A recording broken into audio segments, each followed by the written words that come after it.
House of EdTech, Episode 73. Hey, this is Tom Murray from the Alliance for Excellent Education, and you are listening to the House of EdTech with Chris Nesi. Support for this episode of the House of EdTech comes from summerpd.com. Expand your knowledge of Google Classroom, apps, formative assessments, and much more. Summerpd.com offers 10 courses that you can take at your own pace, and for just $25, you can get all the courses and use them when you want to use them. Just use the coupon code House of EdTech, all smushed together, and sign up now to access the courses for your professional development on your schedule. And thank you to summerpd.com for all your support.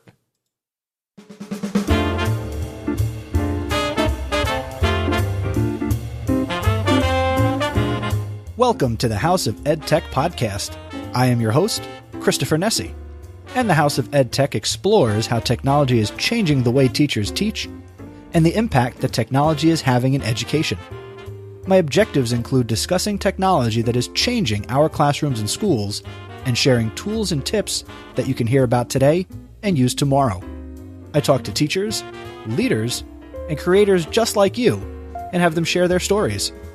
The purpose? Whether you use it or not, technology is changing the way we teach and how our students learn.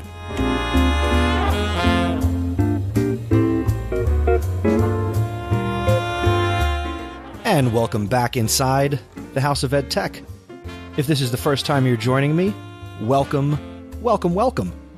And if you are a returning visitor, thank you so much for once again making this podcast part of your on-the-go, anytime, anywhere professional development. I'm really excited as I record this episode because this is the first time in a long time that I'm recording an episode and nobody is home. So, in theory, I can be as loud as I want, and, I'm just excited because, the sun is shining here in the House of EdTech, and there's nobody here, so let's have a good time here as I put together episode number 73.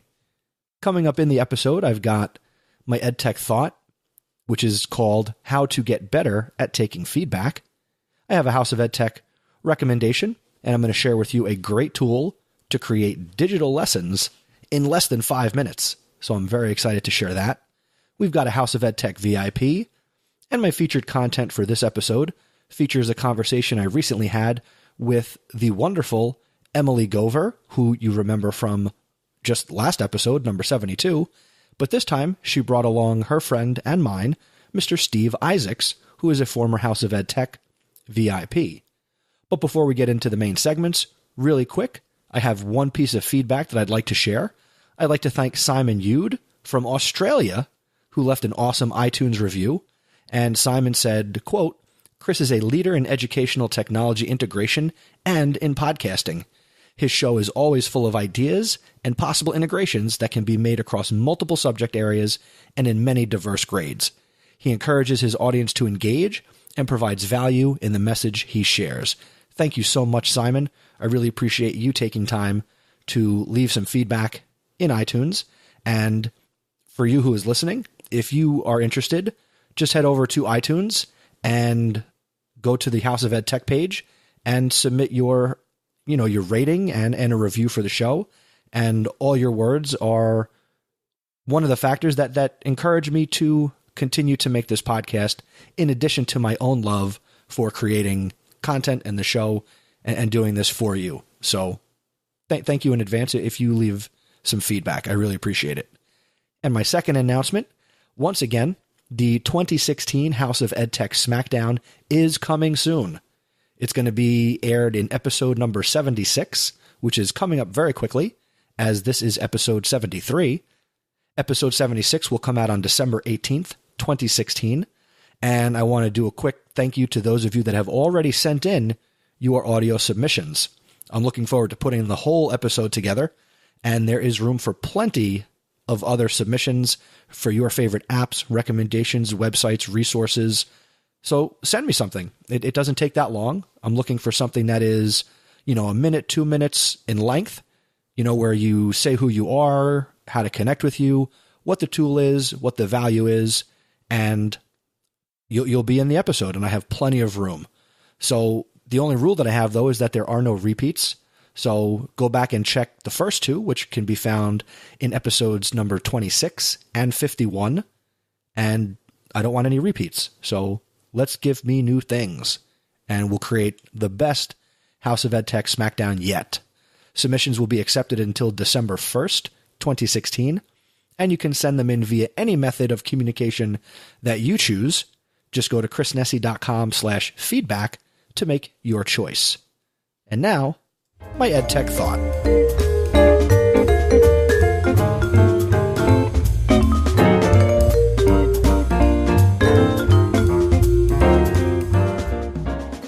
How to take better feedback. It's no secret that one of the most difficult things we do as educators is receive feedback. We get feedback from many places. We get feedback on our performance from our students, their parents, our colleagues, and our administration. Even when the feedback is constructive, it's sometimes a difficult pill to swallow. Believe me, I've been there. Yet, knowing how to give and receive feedback is essential for our personal and professional growth. To remedy the discomfort we have with it, most books and articles focus on how the giver of feedback can take the sting out of its delivery with tactics like the ever-popular criticism sandwich. That's basically where you say something positive, then something critical or negative, and then another positive statement. The problem with that is if we were actually talking about a sandwich, we don't, and I'm sure you don't either, remember the 2 slices of bread or say, I'm eating a bread sandwich. We remember the turkey. We remember the ham. We remember the cheese. We remember the roasted red peppers. We remember what's in the middle. If you're in a post-observation conference, you're not walking out of that remembering all the positives that your supervisor or principal or whoever may have shared with you. You will walk out of that meeting remembering what they said that was critical of your teaching. Or if you have a conversation with a parent, they're going to remember the negative thing you say about their child, or you're going to remember the negative feedback that is shared with you when somebody shares their perspective. So when it comes to feedback, we really need to be focusing on how we can be better receivers of the feedback. You need to be less defensive and more open to the feedback you receive on a daily basis. That's about the extent of my knowledge on this, because this topic came to me from listening to another podcast, The Art of Manliness, and a recent episode, number 246, author Doug Stone, who co-authored a book called Thanks for the Feedback, The Science and Art of Receiving Feedback Well, was on the show. And in this book, they explain why receiving feedback is so crucial and so challenging. They offer a simple framework and powerful tools to help us take insight on life's blizzard of offhand comments, annual evaluations, and the unsolicited input that we get with curiosity and grace. They blend the latest insights from neuroscience and psychology with practical, hard-headed advice. According to Amazon, Thanks for the Feedback is destined to become a classic in the fields of leadership, organizational behavior, and education. I do recommend that you check out Doug Stone's appearance on the Art of Manliness podcast. Again, that's episode number 246. And of course, I will link to that episode of their show in the show notes for this episode, which can be found at chrisnessy.com/73. I have my order placed for this book because I think I'm good at giving feedback, but I'm like you. I'm not good at always receiving negative criticism. So that's a place in my life where I need to grow personally and professionally, and maybe we can come along for that ride together. And that's my EdTech thought.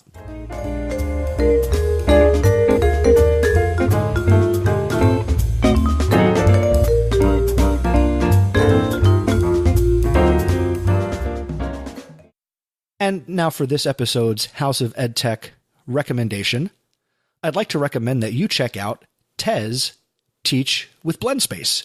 TES is TES, and this really cool piece of software and app allows you to create digital lessons, presentations, and projects in 5 minutes. TES Teach with Blendspace is a free, fun, and intuitive app for creating and delivering interactive lessons, projects, presentations, and more. Over 2 million educators, parents, and students worldwide have used this tool for differentiating instruction, project-based learning, as well as flipped learning. When you design these digital lessons, you can include YouTube videos, quizzes, web links, PDFs, PowerPoint and Word documents, images, Dropbox files, Google Drive files, and simple text. Lessons can be shared directly, and this is cool, to your Edmodo classrooms or your Google classrooms. TES is free to use, and there are also some paid lessons as well.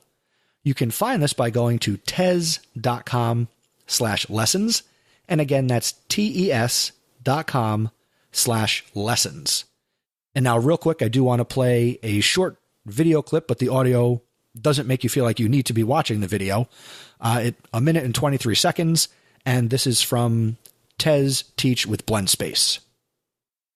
TES Teach with Blendspace is a super easy way to build lessons using a mix of online resources and your own content, and getting started takes less than a minute. All you need to start building rich online lessons is your topic. Let's make a lesson about the periodic table. Simply type your topic into the search box on the right, and TES Teach will find videos, images, and other related content from a whole list of sources, including Google, YouTube, and TES.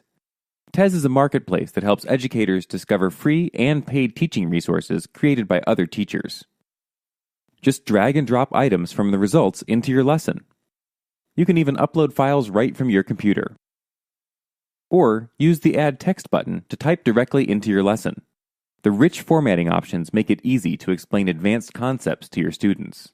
Once you've collected some materials, you can give your lesson a title and label the individual tiles. And rearranging things is as easy as dragging them around. You can even add a quiz to your lesson with a single click. Add a question and a few multiple choice answers, and TES Teach will keep track of your students' responses. TES Teach also tracks comments, likes, and more, so you can evaluate student performance and engagement in no time. Creating a rich, appealing online lesson has never been easier. Get started today at tes.com/lessons. So again, check out TES. If you do try it out, I would love to know what your experience is. If you've used this before, I would also like to know what your experience is. And again, you can tweet that at me, use the hashtag House of EdTech, or you can email me and, go to chrisnessy.com/feedback. And that's my EdTech recommendation.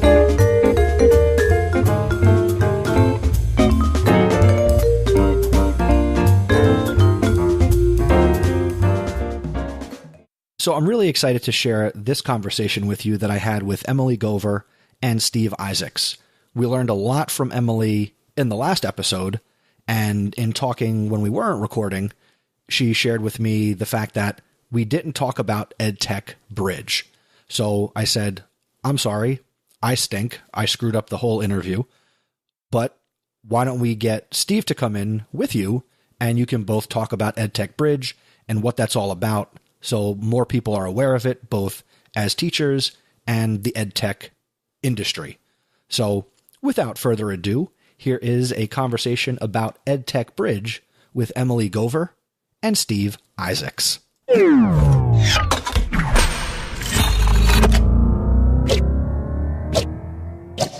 And now I'd like to welcome to the podcast two very special guests. At the top of the episode, I did mention that one of them is a repeat offender, but let's start with the newbie, and I'd like to welcome Steve Isaacs to the podcast. He is a former House of EdTech VIP, and he currently teaches video game design and development at William Annan Middle School in Basking Ridge, New Jersey, and he's a strong proponent of student choice and student voice. It is his mission to provide students with opportunities to pursue and nurture their passions. And my returning guest from the very last episode, Emily Gover. Like Marty McFly, I thought I sent her back to the future, but she's back.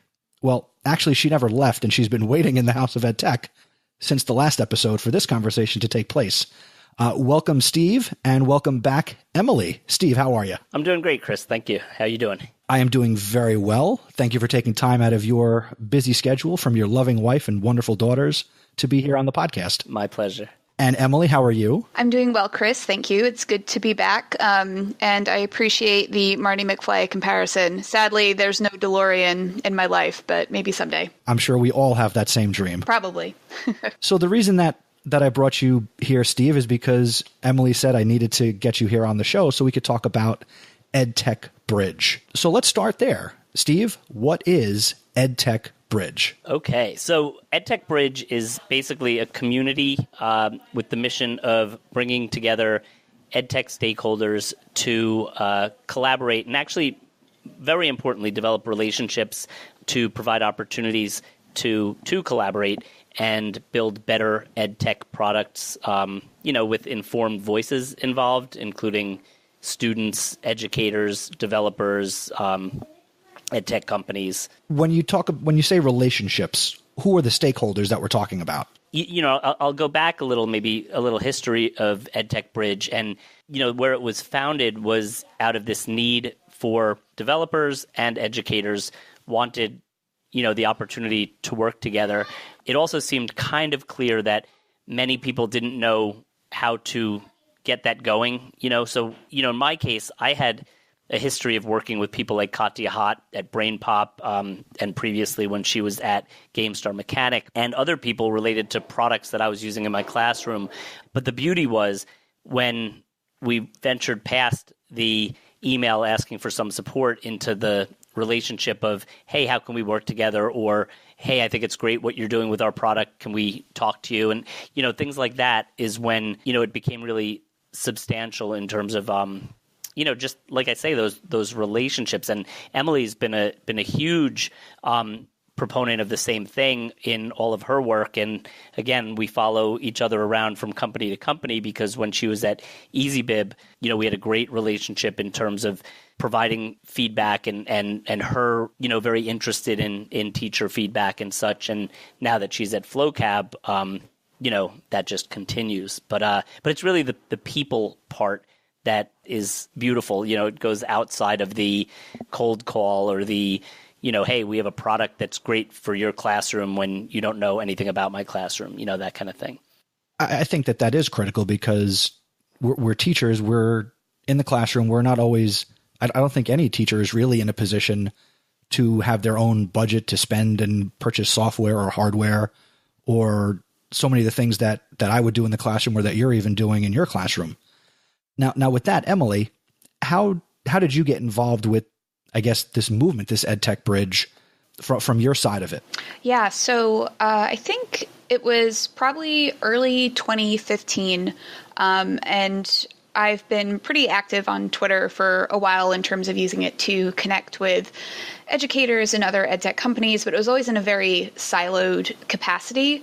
And I was just, putzing around on Twitter one evening, and I saw the hashtag EdTech Bridge pop up in my stream, and I had never seen the hashtag before, and the phrase itself was pretty interesting because, what does an EdTech Bridge mean? Is that something that you build with Legos or something that you 3D print with MakerBot? So I started lurking on the hashtag a little bit, and I jumped in right away. And as Steve is one of the co-founders of EdTech Bridge, we just got to chatting right away and we totally hit it off. So EasyBib was going through a bit of a small pivot and we were launching two new products, Imagine Easy Scholar and Imagine Easy Academy, which were a bit more classroom focused and less situated in the library. So I found EdTech Bridge at just the right time, and Steve and I have collaborated together in other capacities through EdTech Bridge, but I've also been able to partner with other educators as well in all sorts of different ways, whether it's through contributing blog posts or providing feedback on copy or landing pages, or even co-presenting with us at ISTE. So I'm happy to share some of those stories today if that opportunity strikes. You could share a story. Okay. I'm trying to think. One of the first people I connected with through EdTech Bridge was Chris Aviles, another New Jersey educator. And and he had been beta testing Scholar with us, and we needed to have teachers come to the booth at ISTE if we wanted to make it worthwhile, and Chris offered to co-present live sessions at our booth talking about his experience of using Scholar, beta testing it, using it with his students, which was really important, especially as an early EdTech product. So obviously the company had been around for a while, but Scholar itself was a very new product, and having a teacher be able to speak to the feature set and how it's worked for his students was, it lended a lot of authority and credibility to us, which was just so helpful and so important at a conference as high stakes as ISTE can be. And then, Steve, I remember you and I did a few Skype or Google Hangouts where we would share our screen and kind of walk you through different marketing pages and landing pages just to get feedback on the flow of the website, the content, the phrasing, and all of that stuff. I met Matt Farber was another one who I think I mentioned last week, Chris, when you and I were talking. He contributed blog posts for us. And then now that I'm over at Flocabulary, our product director, Adam Aronson, is really involved in the EdTech space too. And he and Steve have sort of run around in different circles over the years, but I was finally able to connect the two of them because we're looking to bring more of students' voices into our product development process. So just a couple weeks ago, the three of us were chit-chatting about how we can get Steve's students on board with providing feedback to improve vocabulary. So it's been a busy but very exciting and rewarding couple of years. Oh, it definitely sounds like it's rewarding. And again, when it comes down to relationships, what teacher wouldn't want to have a direct connection to the companies or the people who are making the resources that we're going to use in our classrooms? That, Chris, is so true. And that's where it's amazing when there are people like Emily, it comes naturally too. Emily is just a very natural, in terms of, when we talk about the relationship part, I mean, it's so easy to, I consider Emily a friend, we'll sit down and have coffee, that kind of thing. Well, and also, I'm sorry. So, Chris mentioned the fact that, it's what teacher wouldn't want to, right? And it makes so much sense to me.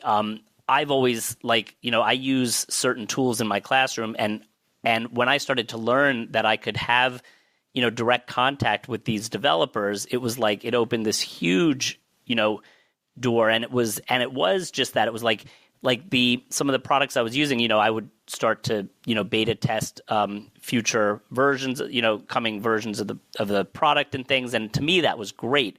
And I just think there's so much to be said for that. And you just pointed out that it seems kind of natural. And I think, I hope that with EdTech Bridge, we're bringing others into that space and having them realize that, hey, I can have, this contact directly with these developers. I think before we kind of started, or before these relationships kind of start, and thank goodness for Twitter for, making, a space where we can kind of start these conversations. But I think so many educators just don't realize that these developers are accessible, and likewise, I think, and I've always thought the developers often have the same, the flip side of that, right, is that they don't know how to access the educators. I think Twitter's been amazing for that. Our chat and our community has helped that, but I think the Twitter ecosystem has kind of allowed a space for that, for the last number of years, which I think is fantastic. I've definitely found that Twitter is very powerful because if you're on Twitter, you're accessible. And if you didn't want to be accessible, you wouldn't put yourself on a platform like Twitter. That's a good point. I think so. I'll pat myself on the back for that one. Now, Steve, so what are some of the other companies that you've established these relationships with? And talk about maybe how easy or difficult it was to establish that relationship. GameStar Mechanic, it's interesting. That was a start because when I first started getting involved in Twitter, they were actually doing an event at the BrainPop office that I wanted to attend, and I think I sent a random tweet or something out there, and I connected with some people at BrainPop. This workshop that GameStar Mechanic was hosting was like kind of filled up, so I had a little bit of interaction with some of the people at GameStar Mechanics. So I wrote an email to their it actually happened to be, I think, their CEO. And I was just like, hey, I hear you're doing this. I said, I think it's great. If, I'd love to know if you're doing other ones because I'd love to get involved. Well, he immediately said, wait, we have a few extra seats for our staff and we'd love for you to come. So that was kind of what started me on this, like, wow, look at, how accommodating, people could be.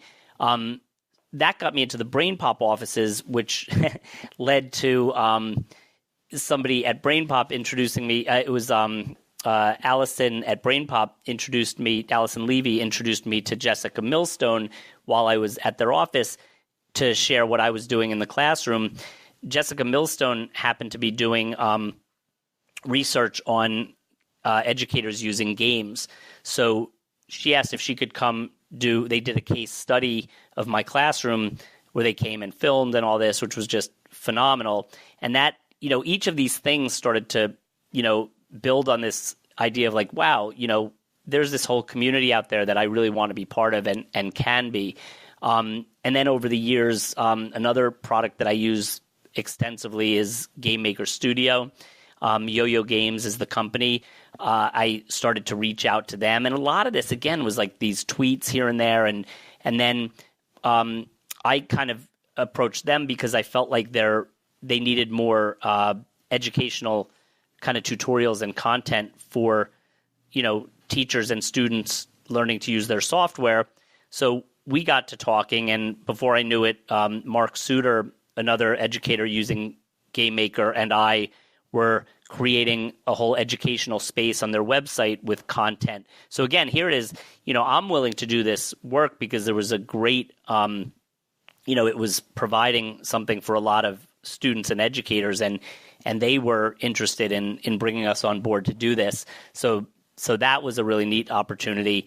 And then I started using Minecraft in the classroom, and, before I knew it, I somehow, it's funny, like I started using Minecraft EDU, and Joel Levin, who is the founder of the original Minecraft EDU, was another person that just happened to be so accessible. Now, he was a teacher, but he was also the developer there, and it was one of those things where I was like, before I even got into using it, I was like, I have some questions, and here he is just available, and then over time, as the shift from Microsoft purchasing Minecraft, and they were Microsoft and the Minecraft education team were really trying very hard, and I give them so much credit for wanting to be sure that they had educator input as they were, transitioning the product and wanted to keep teacher and student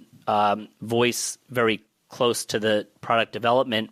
So they invited me to a few things, and before I knew it, I was working very closely with the Minecraft education team, which is a wonderful group of people. So, these are all these are all products I'm passionate about, people I've, grown to develop these relationships with and absolutely love working with.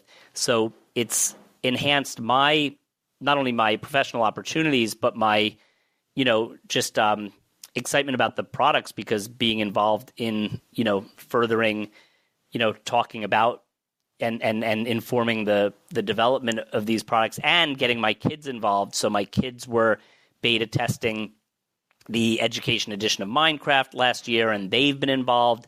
They were asked, I was asked to possibly do some tutorials for the Minecraft, the Windows 10 edition for when they were bringing Redstone into it.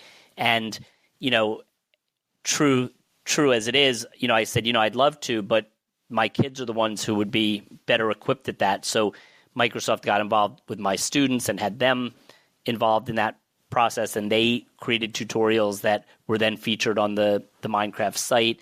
So, all these neat things that have happened over the years, but it's, it's all like one thing, just kind of leading to another, and it's been fantastic. So I can only encourage other, educators to, and developers to get involved, because there's an amazing community that's available, Well, let me say this. I like Emily right now.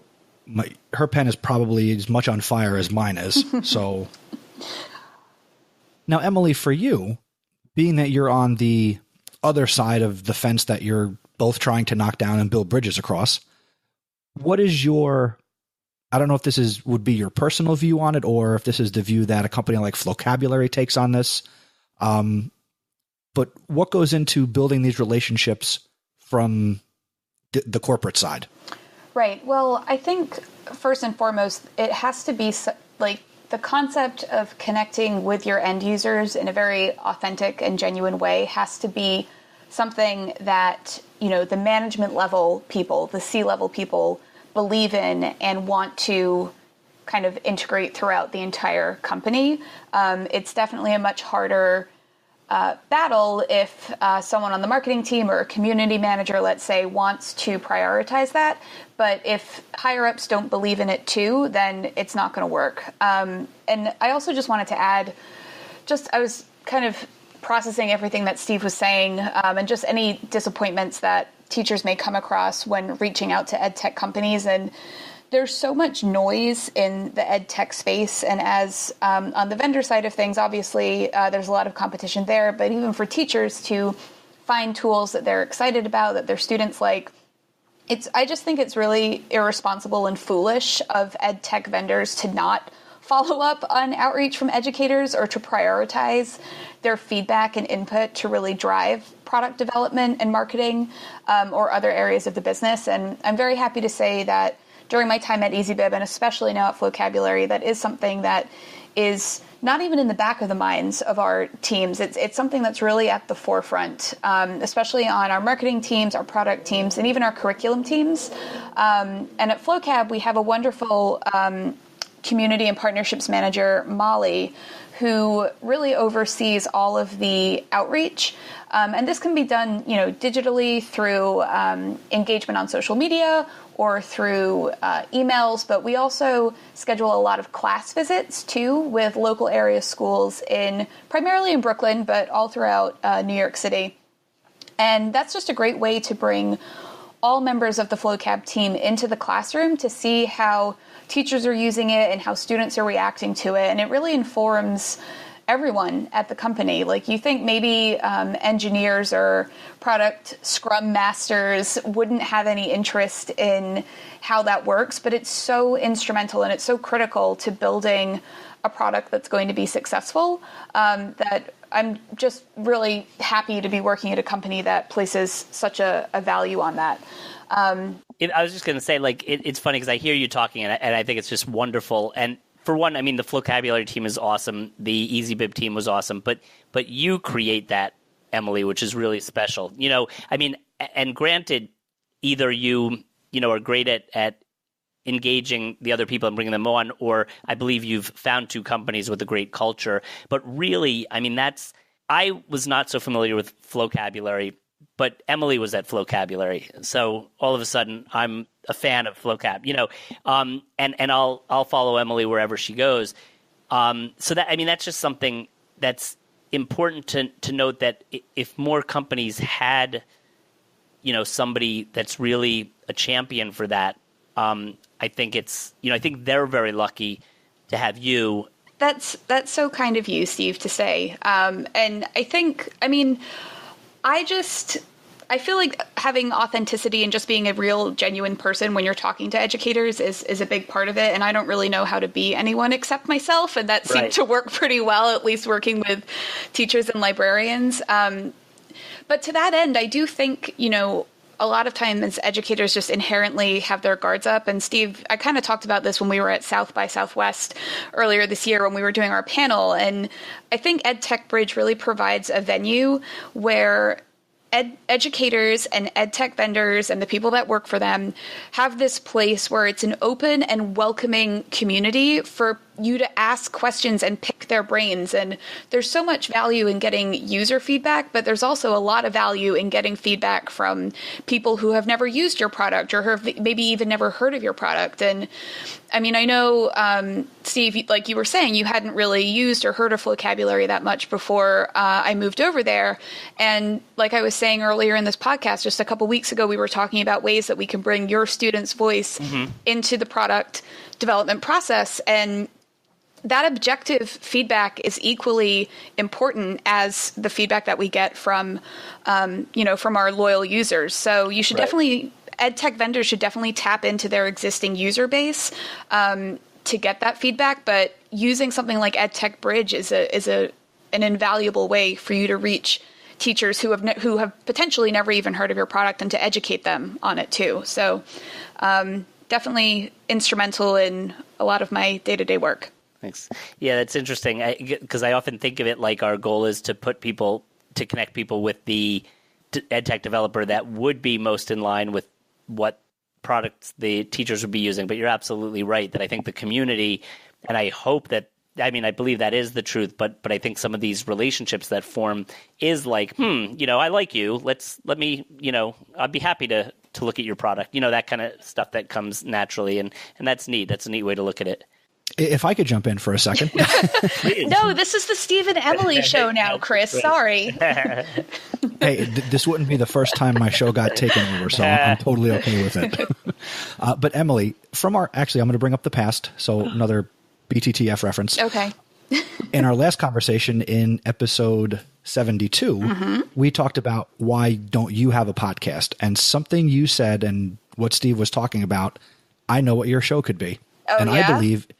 I believe you could start the Rockin' Community Management podcast with Emily Gover. Absolutely. Where you would share your experiences, your stories, and people would learn from you via a podcast how to be a Rockin' Community Manager for whatever industry they're in. I like that idea. And there's a lot of great, grassroots efforts out there, especially in the community space, but I don't know if there's a podcast. So that could, like you said, that could be my topic for the future. So I appreciate that. Good feedback. Good feedback. So I thought we could kind of swing the discussion into something that would be really helpful for the listener. So why don't we talk about some things that work and don't work when it comes to making contact as a teacher with an EdTech company? So Steve, why don't we start with you? What are some things that have worked for you? Well, worked for me has been genuinely just reaching out. It's kind of funny. A lot of times it's been having a question about the product. And when you realize there's a human being on the other end, it can go beyond that. So, for me, a lot of times it's been like, hey, I noticed this, would it be possible to have, this implemented? And then all of a sudden when somebody comes back as a developer, interested in making that happen, that's a big start. So well, actually, let me jump in. When you do this, Steve, are you doing it via email? Are you making a phone call? Are you doing it via Twitter? What are you doing? That's interesting too. So I would say Twitter and email primarily. It's rare that I would pick up the phone. These days, does anybody pick up the phone like that? I don't know. But, it tends to be Twitter or email.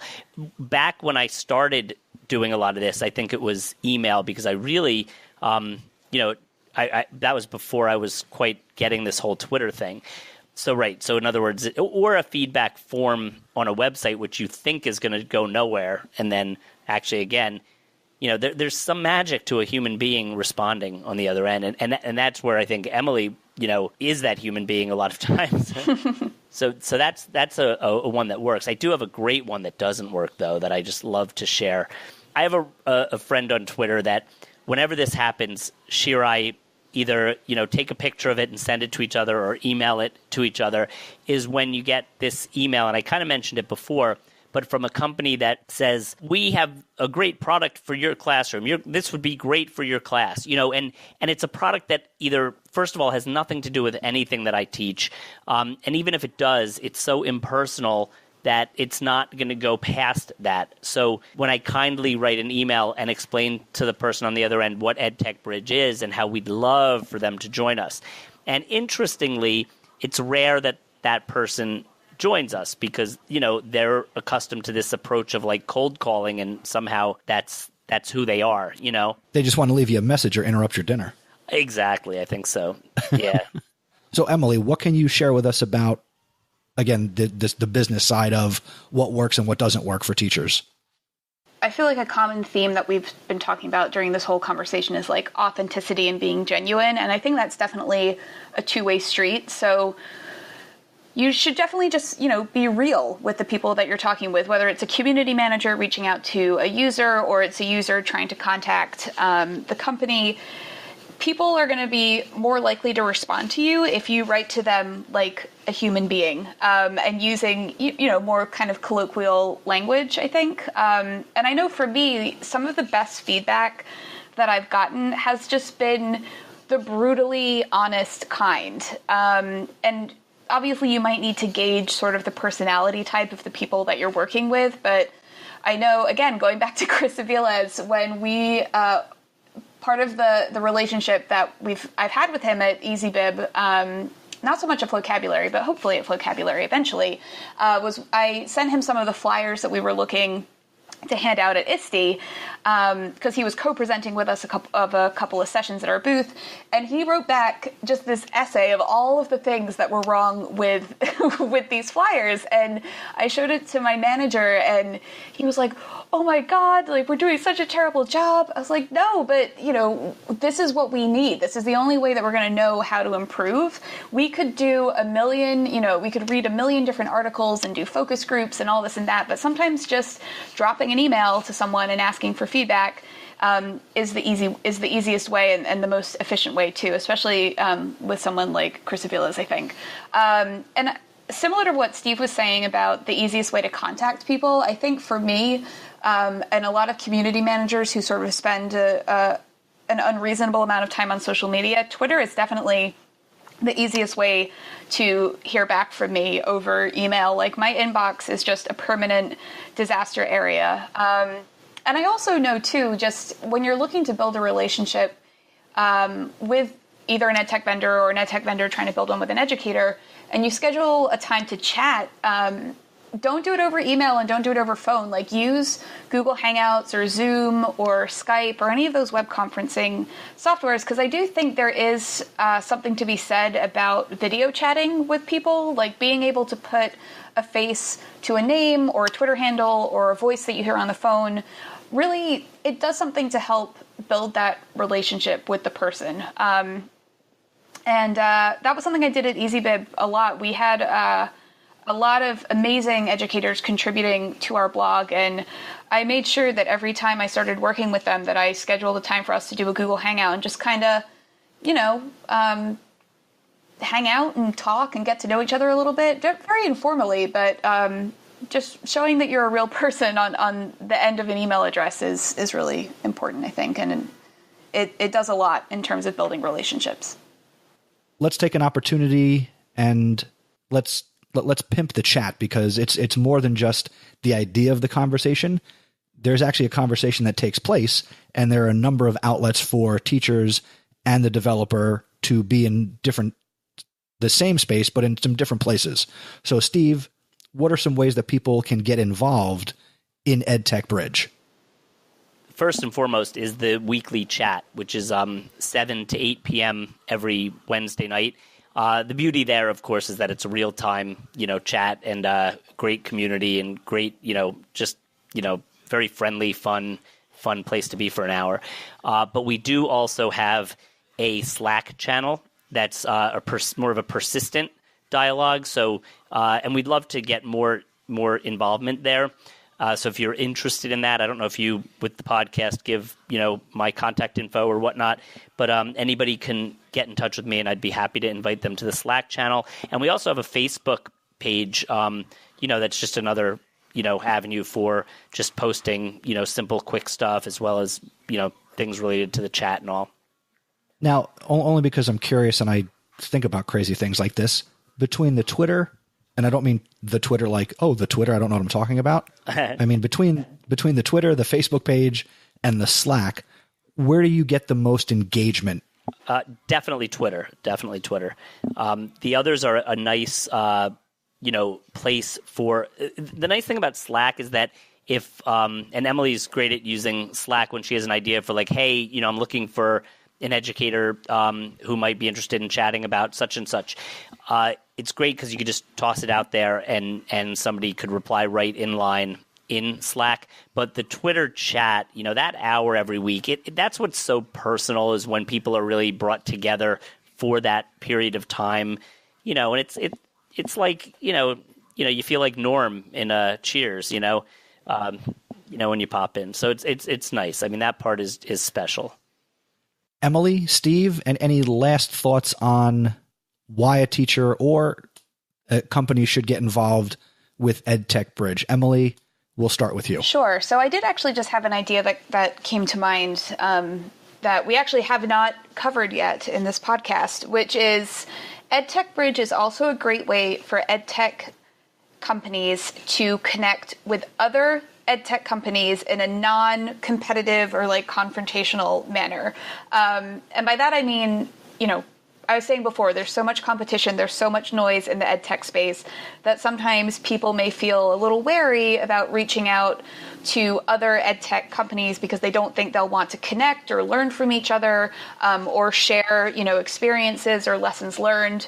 And that's just not the case, especially with EdTech Bridge. I have used the Slack channel actually to connect with different products, including BrainPop, which I think many would say would be considered a competitor to Vocabulary, to learn about specifically like which conferences they go to and which conferences they find valuable. Because at EasyBib, at least, we were going to a lot of conferences and we wanted to whittle down the list a little bit. And I put some feelers out there in EdTech Bridge, and I connected with a handful of companies, including BrainPop, and they were sharing, why we found this one to be valuable, why this one wasn't. And so it's been a great way not to just connect with educators, but with other EdTech companies too. So I think from an EdTech vendor perspective, it's just a really unique way to have an open dialogue with other EdTech vendors and educators too. And I have yet to find another way for you to do that with the level of simplicity and ease that you can do it through the Twitter chat or the Facebook group or the Slack channel. And I've been working in the EdTech space almost 5 years now, and EdTech Bridge is hands down one of the most valuable tools in my kit. So secrets out, but happily so. I got to say that makes perfect sense, because that's exactly what we as connected educators are doing. We go to Twitter, we're getting out of the island, getting off the island that is our classroom or our district or our school, and we're connecting with other like-minded educators and teachers, and we're learning and growing by pushing each other. Right. I mean, I could very easily steal Steve's ideas, and I probably will at some point, and vice versa. It's totally okay, because I believe education is a lot of beg, borrow, and steal amongst teachers. To do that as the educational vendor, the tech company, you guys for so long have operated in isolation, right? Thinking of it more as competition rather than cooperation, right? Or co-opetition. So be the one to forge those relationships, Emily, and it's learn from the teachers. As always, you learn from the teachers. Yeah. I mean, I think one of the most valuable EdTech Bridge chats that I've participated in recent memory was, we've done a couple over the past 6 months or so on ambassador programs. And Vocabulary is, we're pretty much poised at a point to start scaling out our Vocabulary MC Educator program, which is like our ambassador program of sorts. And the chats that we had on EdTech Bridge were so valuable. And I was able to connect with a couple of different companies who have already had their ambassador programs, building them up and scaling them out and really building out these successful programs. So it's just been so helpful for that, especially. So everyone should keep an eye out for the Vocabulary MC Educator program. And That's the only plug I'm going to do this whole podcast. That's cool. You could plug what you want. Steve, final thoughts. Yeah. Well, one is I love what Emily brought up about about that, like the like-minded, and not the competitive part. What also occurred to me as she was talking is that it's kind of neat that, like, in the educator Twitter chat space, it's mostly educators, right? I love that EdTech Bridge brings in, the developers, because I don't think that they're always present in those other conversations, right? So that's been really special for me, and to be able to, I think that's one of the really neat things that we've been able to do is bring that community in. Another thing, and you talked about ambassador programs and Brain Pop. I might have been negligent earlier when I was sharing parts of my story, but I've had an incredibly special relationship with Brain Pop over the years, where they've they were kind of the start of taking me under their wing as a company that was honoring, what I could offer as an educator, in terms of bringing me to conferences and having me help out in their booth and making me feel like a part of their, the Brain Pop family. I mean, it's like, I feel like, I feel very comfortable when I'm in that, with that community of the Brain Pop people. And they've also, in addition to their ambassador program, they've brought on a number of educators that they've been helping inform their professional development offerings that are coming up and stuff. And I've been very happy to be able to Brain Pop, Minecraft, at least for me, Game Star Mechanic, all these that have just embraced it naturally has been just tremendous, which is what brought me into wanting to, I guess, make that available to other educators and developers, because it's been very impactful for me in my professional growth. Emily, let's give you the experience of a lifetime. Uh-oh. And hey, that's what it's all about here on the House of EdTech. You be the host, and you close out this segment, and you take us out of this whole thing. Oh, man. Okay. Well, thank you, Chris and Steve, for a vibrant and lively conversation. This is Emily Gover, Director of Content Marketing at Flowcabulary, signing off episode 73. Is that right? 73? Yeah, that sounds good. Of the House of EdTech podcast. Don't forget to connect with all of us on Twitter. And I can't think of any kind of clever or witty sign-off. What do you say, Chris? I feel like everyone kind of needs their kicker at the end of it. Well, I'll give you a couple seconds to kick it, and I'm going to ask Steve, how can people get in touch with you? Well, absolutely Twitter, at Mr. MR _ Isaacs. Did that make sense? At MR _ Isaacs. That's probably the best way, and would love to connect with whomever is listening and interested in connecting. And of course, connect with me. I'm Mr. Nessie, and I'll tell you all about my contact information as we close out the episode in a few minutes. And Emily. Everyone can connect with me on Twitter. Probably the easiest way. My handle is EdTechJam, JAM, because EdTech is my jam. And I just want to thank you again, Chris, for the opportunity to chat with you and Steve. I know it's been a really valuable experience for me doing the podcast and also working with EdTech Bridge. So I'm just happy to share the story with everyone. Yeah. And I'd like to also thank everybody, both of you. Chris, it's always a pleasure. And Emily, you're awesome. You're awesome. Thank you. Everything is awesome. Everybody's awesome. Yeah, exactly. Let's channel the Lego movie. Yeah. There you go. I would play the song, but I can't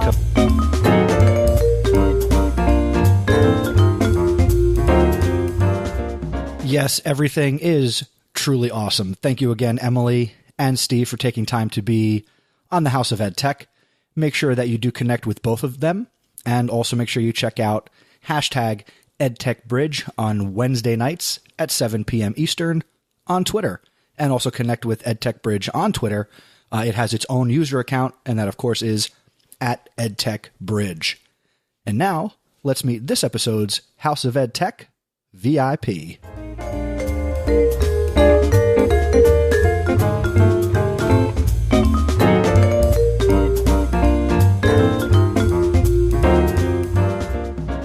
This episode's House of EdTech VIP is Jay Billy. Jay Billy is a K-3 elementary school principal at Slackwood Elementary School in Lawrenceville, New Jersey. He is passionate about teaching and learning and the use of technology in the modern classroom. He is also passionate about literacy and student engagement. Jay has been in administration for over 20 years and has worked at all levels, from preschool all the way to college. As a principal, he wants his students to have a love of learning. Jay wants them to find school enjoyable and to look forward to coming to school each and every day. He wants them to be curious and inspired to find out more about anything that interests them and to feel comfortable stepping outside of their comfort zones and to try new things. Most of all, Jay wants students to become productive members of society and to think globally about making this world a better place. Connect with Jay Billy on Twitter. He is at jaybilly2, and that's jaybilly, the number 2, JAYBILLY, the number 2, and check out his blog at principalbilly.blogspot.com. Congratulations, Jay. You are a House of EdTech VIP.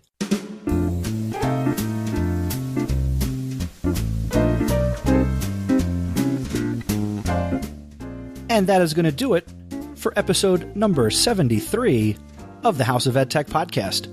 Thank you once again to summerpd.com for supporting this episode.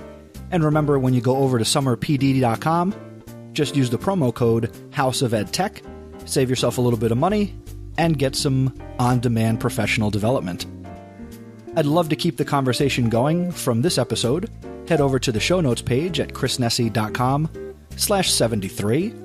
And the show notes for this episode are going to contain all the important links and information that we talked about today. And especially thank you to Emily Gover and Steve Isaacs for talking about EdTech Bridge.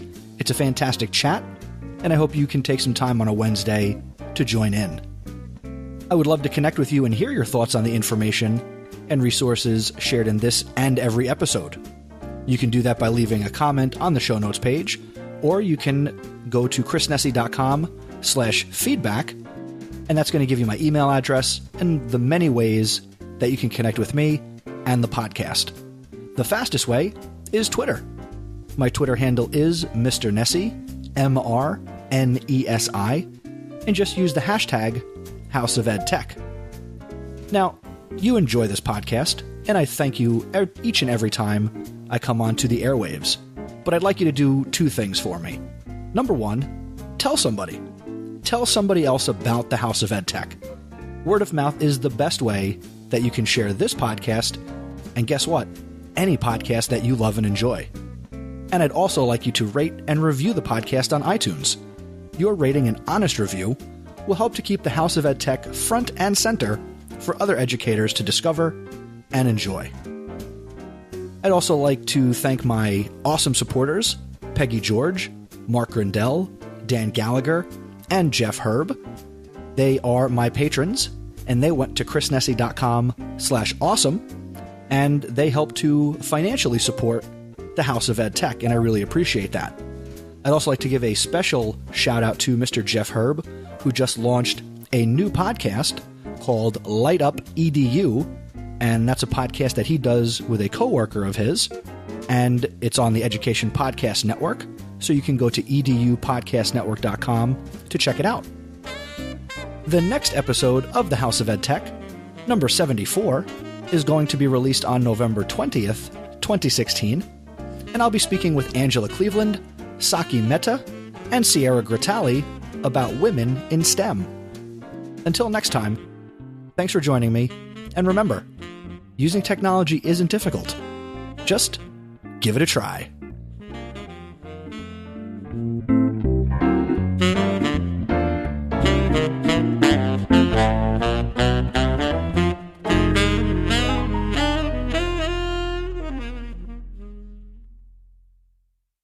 The House of EdTech is a proud member of the Education Podcast Network. The Education Podcast Network. Podcasts for educators, podcasts by educators. For more, go to edupodcastnetwork.com.